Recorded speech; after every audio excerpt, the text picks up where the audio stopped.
Monsieur le député, vous avez été un des premiers à dénoncer la loi de 1973 de Pompidou. Pourriez-vous un peu expliquer pourquoi C'est très simple. Avant, la Banque de France, publique, appartient aux Français, prêtait à l'État, pour des grands investissements publics, notamment ceux de la recherche du général de Gaulle, à 0%.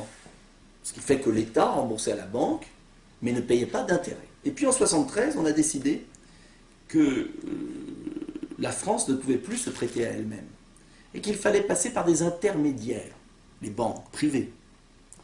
Et ces intermédiaires, ils se font payer très cher, avec des intérêts. Et quand on calcule, si on n'avait pas payé d'intérêt sur la plupart des dettes qu'on a contractées depuis 1973, il n'y aurait plus de dettes en France, parce qu'on aurait remboursé déjà. Quand on emprunte 100 milliards à 3%, il faut rembourser 180.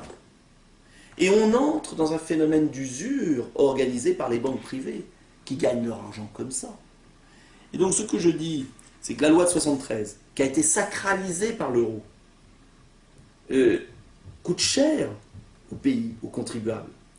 Alors attention, je ne dis pas qu'il faut créer la monnaie comme ça, publiquement, n'importe comment, je ne suis pas fou. Sinon ça fait de l'inflation, puis on arrive à des faillites. En revanche, quand on fait des investissements publics qui vont servir la productivité du pays, des autoroutes, des piscines, des investissements dans la recherche, dans le bien-être, des lycées, Pourquoi payer des intérêts?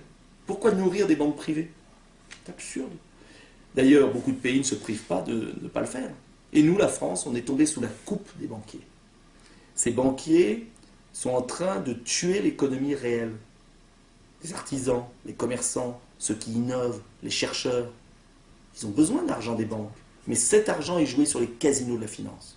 Donc il faut séparer les banques de détail des banques d'investissement.